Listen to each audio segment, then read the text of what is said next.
Hello friends, welcome to Ram toppers. आज हम अपनी इस वीडियो में बात करेंगे क्लॉक की जो सेकंड वीडियो है, यानी उसका सेकंड पार्ट है, उसके रिगार्डिंग। बेसिकली मैंने क्लॉक की जो आपकी एक बेसिक से लेकर के सारी उस वीडियो के अंदर जो क्लॉक होता है उसमें एंगल्स, मिनट्स, सारी चीज़ उसमें बताई हुई है। आप चाहते हैं तो उस वीडियो को देखना, इस वीडियो के डिस्क्रिप्शन लिंक में आपको वो वीडियो भी मिल जाएगी।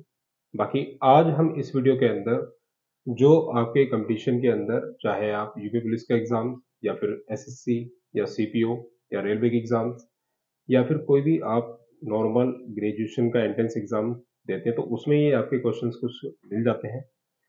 तो इस वीडियो में मैं आज बात करूंगा दर्पण प्रतिबिंब, जल प्रतिबिंब और आपका दो आपकी घड़ी की सुइयां हैं उनके बीच बनने वाले कोण के लिए, कोण की तथा उनके मध्य यानी उनके बीच में बनने वाला कोण और बाह्य कोण की। सो बिना देरी के वीडियो को स्टार्ट करते हैं। बने रहिए इस वीडियो में। देखिए, पहले हम बात करते हैं टॉपिक की, क्लॉक मतलब घड़ी। नंबर वन, इसमें आपका जो टॉपिक है पहला, वो है आपका दर्पण प्रतिबिंब।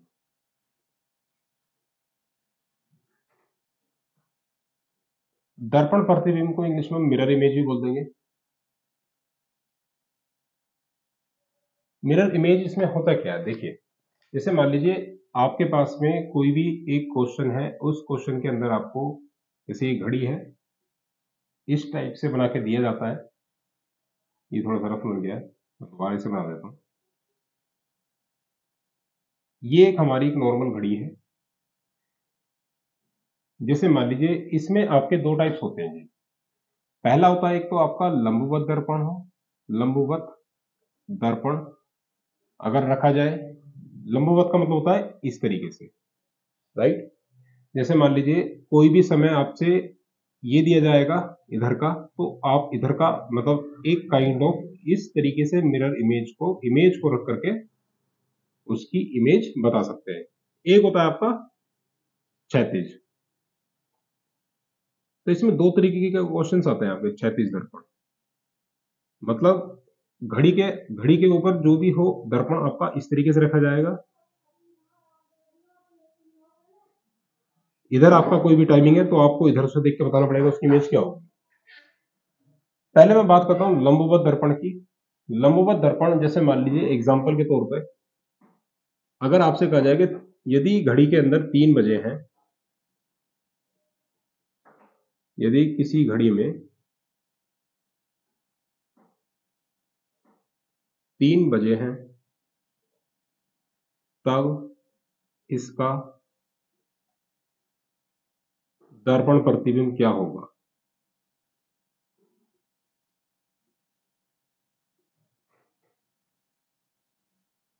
क्या होगा? अच्छा, इस क्वेश्चन में जैसे मान लीजिए हमारे पास में है, यदि यदि घड़ी में, अगर यहां पे वो ये कह देते हैं यदि एक घड़ी है उसमें आपका लंबवत दर्पण है, तो यहां पे आपका परपेंडिकुलर दर्पण, वो इस क्वेश्चन में इस तरीके से आता है। अगर आपसे कहा जाए कि घड़ी में एक लंबवत दर्पण है, यानी कि घड़ी में सपोज मान लीजिए 3 बज रहे, तो छोटी सुई इधर की तरफ होगी, ये 12 है, 1, 2, 3, 4, 5, 6, 7, 8, 9, 10, 11 और बड़ी सुई होगी 12 पे। आपसे कहा जाएगा कि इसके अंदर आपको इसका दर्पण प्रतिबिंब बताना है। तो इसमें अगर आप इस तरीके से मिरर लगाएंगे तो इसकी इमेज 3 की जगह जस्ट इसके अपोजिट मतलब इस तरीके से बनेगी, वो आपकी इमेज बनेगी 9 पे, राइट। 9 इधर है, 10, 11, 12, 1, 2, 3, 4, 5, 6, 7, 8। तो अगर आपसे कहा जाए कि जी लंबवत दर्पण की इमेज आपकी, मतलब किसी भी घड़ी के सामने एक दर्पण हमारा रखा हुआ है, दर्पण है हमारा लंबवत परपेंडिकुलर इस तरीके से, यानी खड़ा हुआ है, तो वो आपकी इमेज इस तरीके से बनाएगा। ठीक है। इसके लिए ट्रिक जो होती है, लंबवत दर्पण की ट्रिक जो होती है वो होती है आपकी रियल टाइम प्लस जो आपसे पूछा जा रहा है रिक्वायर्ड टाइम और बराबर होगा वो 12। जैसे रियल टाइम अभी कितने बज रहे हैं इसमें घड़ी में 3 बज रहे हैं, तो हमें 3 प्लस रिक्वायर्ड टाइम वो आपका होगा 12, या रिक्वायर्ड टाइम होगा आपका 12 minus 3 that is 9। I hope आपको ये समझ में आ रहा होगा। जैसे मान लीजिए आपसे कहा जाता है कि घड़ी में अगर 1 बज रहा है, हम 3 को हटा करके 1 ले लेते हैं, तो इस टाइम पे घड़ी के अंदर टाइम क्या होगा? तो सिंपल सी बात है, इसे 1 लेंगे, 12 में से 1 घटाएंगे, क्या बचेगा? 11। तो यानी कि घड़ी में अब 9 बज करके इस तरीके से छोटी सुई यहाँ पर 11। तो हमें कहने का क्या है, केवल दर्पण पे फोकस करना है। अगर दर्पण लंबवत रखा हुआ है इस तरीके से, तो उसके लिए ट्रिक हमारी काम करती है ये वाली, रियल टाइम और प्लस रिक्वायर्ड टाइम बराबर होगा 12 के। तो ये आप इसका स्क्रीनशॉट ले सकते हैं या इसे नोट भी कर सकते हैं। बाकी बात हम आगे करेंगे इसमें अब क्षैतिज दर्पण की। क्षैतिज दर्पण का मतलब क्या होता है? जैसे मान लीजिए कोई घड़ी है, ये इस तरीके से है और इसमें दर्पण आपका इस तरीके से रखा हुआ है, क्षैतिज नीचे की तरफ है या ऊपर की तरफ है। घड़ी आपकी ये 12, 1 2 3 4 5 6 7 8 9 10 11, घड़ी आपकी इस तरीके से फॉर्मेशन हो जाएगी। क्षैतिज की बात करें, जो क्षैतिज दर्पण है वो आपका इस तरीके से होता है जी। और घड़ी के अंदर मान लीजिए कोई भी एक क्वेश्चन आपसे कहा जाता है, जैसे कि मैं अपनी तरफ से एग्जांपल ले लेता हूं। एग्जांपल नंबर 1 है, हमारे पास में जैसे 5:25 पर घड़ी और घंटे के बीच, मतलब सॉरी 5 बजकर अभी टाइम हुआ है हमारा, 5 बजकर मान के चल रहे हैं हम, 5:25 पर यदि घड़ी के सामने क्षैतिज दर्पण है, तब उसका प्रतिबिंब बताइए क्या है। देखिए, यदि आपकी घड़ी में 5:25 हो रहे हैं, तो छोटी सुई जो होगी वो इधर होगी और बीच वाली जो बड़ी जो सुई होगी वो भी आपकी इसी के ऊपर कोइंसाइड ही करेगी। 25 मिनट की बात चल रही है ना, बड़ी सुई है 25 पे, छोटी सुई थोड़ा सा इधर की तरफ होगी, ठीक है। तो इसका जो दर्पण का प्रतिबिंब है क्षैतिज के अकॉर्डिंग, इसका क्या बनेगा? सिंपल सी बात है, ये आपका नीचे की तरफ होगा। और इसके लिए जो ट्रिक होती है, ध्यान दें, इसके लिए जो ट्रिक होगी वो होगी, दो तरीके से देखा जाता है इसमें। जैसे कि अगर मैं इसकी बात करूं, टाइम अगर आपका 0 से, अगर देखिए मिनट इसमें टाइम दिया हुआ है 5:25, अगर मिनट आपका 0 से लेके 30 तक आ जाए, तो हम इस टाइम को, जो गिवन टाइम है, इसको घटाते हैं हम 18:30 से, 18:30 से। अगर टाइमिंग आपका 30 से लेकर के 60 तक आ जाए, तो इसको हम घटाएंगे 1790 से। ये बस दो चीजें हैं इसमें कंसेप्ट में। अगर 5:25 आ जाए, घड़ी के सामने अगर दर्पण रखा है हमारा क्षैतिज, तो इसमें आपका प्रतिबिंब बनेगा कैसा होगा, या उसकी जो इमेज बनेगी उसके अंदर, मतलब घड़ी में इमेज बनेगी, तो उसका टाइमिंग क्या होगा, तो हम डायरेक्ट इससे निकाल देंगे। ये हमारी दूसरी ट्रिक है। जैसे 5:25 पर घड़ी का सामने क्षैतिज दर्पण रखा है, तब उसका प्रतिबिंब क्या है, मतलब रियल में इमेज क्या होगी इसकी, तो वही ट्रिक होती है जी, real time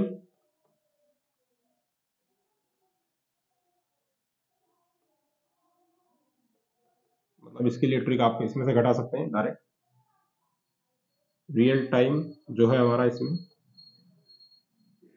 plus required time बराबर होगा 1830 के या 1790 के। अगर मिनट आपकी 0 से 30 है, तो हम 18:30 लेते हैं। अगर मिनट आपकी 30 से लेकर 60 है, तो 1790 लेते हैं। रियल टाइमिंग और रिक्वायर्ड टाइमिंग ट्रिक है हमारी ये वाली, ठीक है। मैं इसको यहाँ पे कर देता हूँ थोड़ा सा। तो हमारा ट्रिक होती है जी, real time plus required time बराबर है 18:30 या 17:90। अगर मिनट 0 से 30 तक है तो 18:30 ले लेंगे, अगर 30 से 60 तक है तो 17:90 ले लेंगे। ये हमारा क्वेश्चन जो है ट्रिक में आता है। अब एक सेकेंड समझने की कोशिश करिएगा। वो ये कह रहे हैं 5:25 पर, 5:25 पर रिक्वायर्ड टाइम बताइए क्या होगा। तो 18:30 बराबर रख देंगे, क्योंकि ये 0 से 25 मिनट के 0 से 30 मिनट के बीच में है 25। इसे इसमें से घटाएंगे तो ये बनेगा आपका 13:05, मतलब 13:05। तो घड़ी में आपका 1:05 हो रहे हैं जी। छोटी वाली जो सुई होगी, बड़ी वाली सुई होगी 1 पर, छोटी वाली सुई हल्का सा 1 की तरफ ऐसे होगी जी, मतलब दोनों ही मिलती हुई होंगी, लेकिन वो आपका जैसे इनमें हल्का सा गैप है, हल्का सा थोड़ा सा इसी तरीके से होगी ऐसे। ठीक है, तो ये हमारी शॉर्ट ट्रिक्स होती हैं, इसके अकॉर्डिंग हम इसका आंसर निकाल सकते हैं। ये आप इसे नोट डाउन भी कर सकते हैं। बाकी बात अब हम करेंगे इसके अंदर कोण निकालने की, राइट। तो कोण कैसे निकाला जाता है, जैसे मान लीजिए हमारे पास एक डायरेक्ट क्वेश्चन आएगा, एक हमारा दर्पण प्रतिबिंब था इसमें, और ये हमारा मतलब लंबवत है और क्षैतिज है। अच्छा, अब निकालेंगे हम इसमें, सॉरी इमेज तो, सॉरी एंगल तो बाद में निकालेंगे, हम निकालेंगे इसमें जल प्रतिबिंब।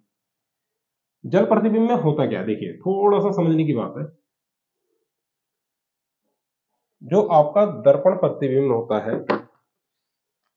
उसमें जो क्षैतिज दर्पण है यही आपका जल प्रतिबिंब होता है, जल प्रतिबिंब। ये दूसरा पॉइंट आपका। जल प्रतिबिंब कहते हैं या क्षैतिज दर्पण वाला बोल दें कंसेप्ट, वो सेम ही होता है जी।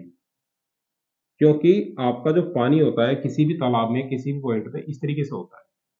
मान लीजिए कोई भी वस्तु है, ये तालाब है या पानी है या समुद्र है या नदी है, कुछ भी है, अगर इधर कोई भी एक मीनार है, मकान है, तो उसका प्रतिबिंब इधर की तरफ बनेगा, यानी कि ये पार्ट आपका लंबवत ही होगा, मतलब सॉरी क्षैतिज ही होगा।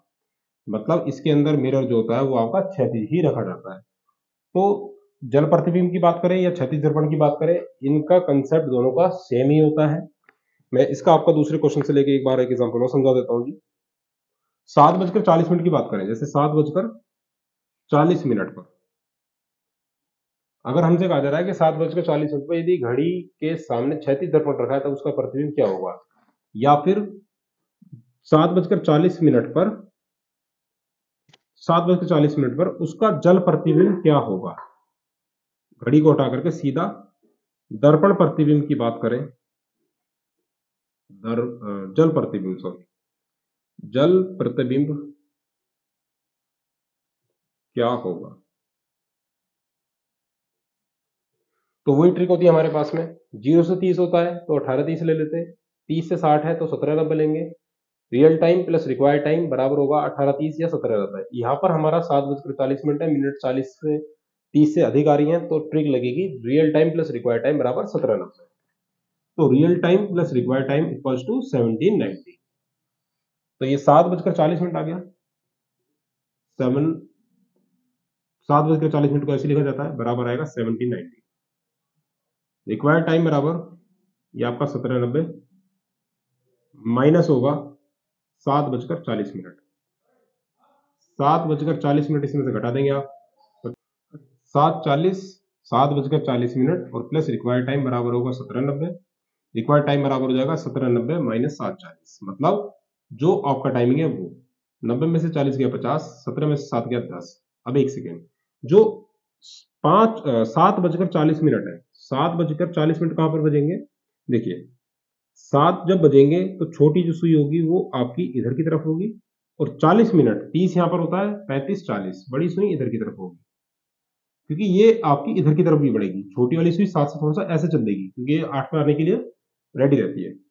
अब एक सेकेंड, हालांकि 20 से थोड़ी सी इधर रहती है।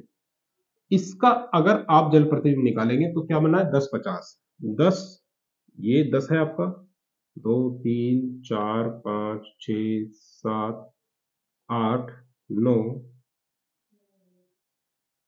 ये बना 10। 10:50, तो छोटी सुई होगी आपकी 10 पे इधर की तरफ, और बड़ी सुई 50 पे होगी जी। हालांकि ये आपका 11 के आसपास होगी छोटी वाली सुई, क्योंकि 12 बजने वाले, सॉरी 11 बजने वाले हैं, 10:50 यानी 11 की तरफ जा रहे हैं, तो बड़ी सुई होगी 50 पे, 45 50 बड़ी सुई, इस तरीके से। तो इसका जल प्रतिबिंब आपका इस तरीके से बनेगा। ट्रिक आपको ये याद रखनी है, मिनट यदि 40 आ जाए 30 से 60 यानी 17 नंबर लेंगे। हालांकि ये भी 18:30 ही है, लेकिन यहाँ पे 40 मिनट 30 से एक्स्ट्रा हो जाता, तो इसलिए यहाँ पे 1 घंटा हम इधर जोड़ देते हैं, 18 से हटा के इधर 30 के साथ, यानी कि 60 मिनट, यानी 30 और 60 90, तो इसलिए 17:90 हो जाता है। ठीक है, आप इसका स्क्रीनशॉट भी ले सकते हैं। हर किसी क्वेश्चन में यही ट्रिक काम करेगी और यही आपका कंसेप्ट लगेगा। अब बात करते हैं एक नए ट्रिक की, एक नए क्वेश्चन में। जैसे मान लीजिए घड़ी और घंटे के बीच में जो सुइयां हैं उनकी बीच बनने वाला कोण। तीसरा कंसेप्ट हमारा ये है, कोण ज्ञात करना।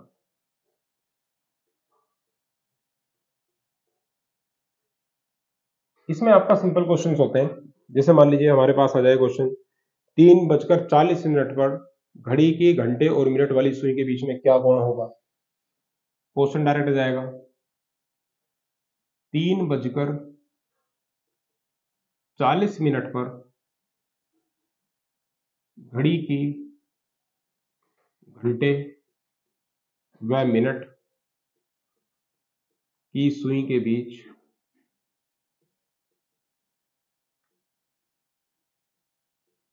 क्या कोण होगा। तो इसके लिए ट्रिक होती है डायरेक्ट, थीटा बराबर यानी कोण बराबर 30 इंटू एच माइनस 11/2 m। ये आपका कोण निकालने की ट्रिक है। कोई भी क्वेश्चन कहीं से भी कैसा भी आ जाए, आप डायरेक्ट घड़ी के घंटे की और मिनट की सुइयों के बीच में यदि आपसे पूछा जाता है कि इनके बीच का कोण क्या होगा, तो आप केवल इस फॉर्मूले से इसे निकाल सकते हैं। इसमें ना ही कोई कंसेप्ट है, ना ही कोई दिमाग लगाना है, ना ही कोई ज्यादा हार्ड एंड फास्ट रूल है। जस्ट एच स्टैंड करता है आवर्स के लिए, एम जो स्टैंड करता है वो आपका मिनट्स के लिए आता है।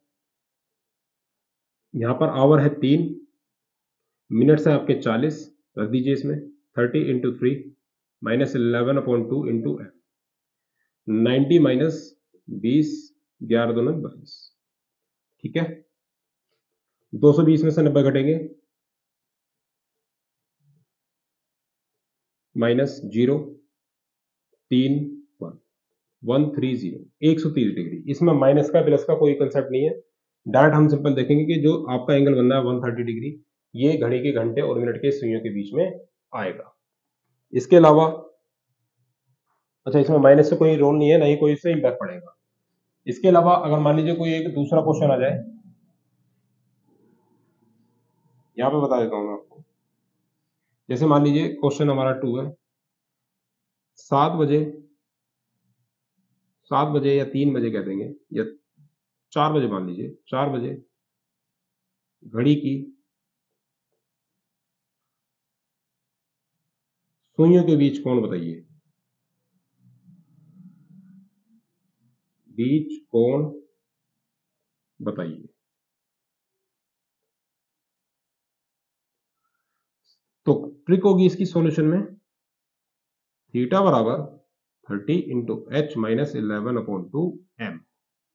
तो 30 इंटू एच, एच आवर कितने, 4, माइनस 11/2 इंटू एम, एम कितना है, 4 कब बजते हैं, देखिए घड़ी के अंदर 4 कब बजेंगे, तो छोटी सुई 4 की तरफ होगी, 12 1 2 3 4, छोटी सुई 4 की तरफ होगी और बड़ी सुई 12 पे होगी। तो यहाँ पे मिनट जो है उसके मान 0 है, तो 0 का 3 चौके 12, 120 डिग्री, यही आपका एंगल है। और वैसे भी आप देखेंगे तो 3 पे तो ये 90 डिग्री बनाएगा, मतलब 12 और 1 के बीच में 30 डिग्री, 1 और 2 के बीच में 30 डिग्री, और ये 30 डिग्री 90 डिग्री, और फिर ये 30 डिग्री एक्स्ट्रा बचेगा, यानी कि 120 डिग्री। तो ये तीसरा आपका कंसेप्ट था। चौथा जो है आपका, चौथा था जी आपका बाह्य कोण का, बाह्य कोण का। बाह्य कोण जो होता है वो आपका इसी कोण से रिलेटेड होता है। जैसे मान लीजिए क्वेश्चन में कह दिया जाएगा हमें से इसी क्वेश्चन में ही कि 3:40 पर घड़ी और घंटे के बीच, घड़ी की मिनट और घंटे की सुइयों के बीच में बाह्य कोण बताइए। तो यहां पे जो आपका आंसर आएगा, बाह्य कोण जो होता है आपका, जो भी वैल्यू निकले उसे हम 360 में से माइनस कर देंगे, वो आपका बाह्य कोण आ जाएगा, राइट। हालांकि इसे आंतरिक कोण भी बोल देते हैं। जैसे मान लीजिए किसी घड़ी के बीच में, ये घड़ी है हमारी, जहां पे हमारा एंगल आया था, सपोज जैसे इसी क्वेश्चन को ले लेते हैं 120 डिग्री इस घड़ी के अकॉर्डिंग। 12, 1, 2, 3, 4, 5, 6, 7, 8, 9, 10, 11। छोटी सुई यहाँ पर है, बड़ी सुई यहाँ पर है। 4 बजे के बीच में घड़ी की, घंटे की, मिनट की सुई के बीच में बाह्य कोण बताइए। तो यहाँ पे थीटा बराबर क्या है, बिल्कुल वही सेम। पहले थीटा निकालेंगे। थीटा बराबर हो जाएगा 30 into h minus 11/2 into m। तो 30 into h यानी 4 माइनस 11/2 into m, 0, क्योंकि 12 पे 0 है तो 0 कंसिडर नहीं करेंगे। 4 के 12 120 और माइनस 0 तो 120 डिग्री आ जाएगा। बात करें बाह्य कोण की, बाह्य कोण होगा आपका 360 डिग्री और माइनस का जो एंगल है थीटा निकला है, यानी कि 360 माइनस के 120 डिग्री, कितना बना 240। मतलब ये 120 तो ये वाला एंगल था, आंतरिक कोण। बाह्य कोण का मतलब होता है ये वाला कोण, राइट। इसे 360 में से इसलिए माइनस करेंगे क्योंकि जो सर्कल है, घड़ी का जो डायल होता है, डायल आपका एक सर्कल होता है, सर्कल पे एक पॉइंट के चारों तरफ ये 360 डिग्री का एंगल होता है। अगर एक एंगल ये 120 है तो ये बाहर निकलेगा ये वाला एंगल 240 डिग्री, राइट। सो आप इसका स्क्रीनशॉट ले सकते हैं, आप इसे नोट डाउन भी कर सकते हैं।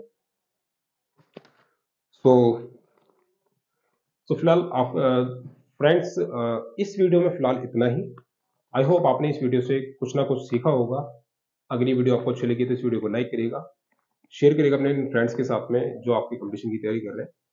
बाकी आप इसकी जो ये ट्रिक्स हैं इसे नोट पॉइंट करके अपनी नोटबुक में लिख सकते हैं। बाकी जो आपके क्वेश्चंस होते हैं, सेट्स होते हैं, उनके साथ इन ट्रिक्स का यूज करके आप निकाल सकते हैं, ये डेफिनेटली आपके निकल जाएंगे। शुरुआत में तो ये कुछ क्वेश्चंस ऐसे होते हैं जो आपको करने में थोड़ा सा हार्ड लगेंगे, लेकिन जब आप इन्हें करने बैठ जाएंगे तो ये फ्लो में बनने के बाद में क्वेश्चन इन ट्रिक की सहायता से बहुत ज्यादा इजी बन जाते हैं। सो आज के लिए फिलहाल इतना रखते हैं, बाकी बात हम नेक्स्ट वीडियो में करेंगे क्लॉक के रिगार्डिंग। Thank you.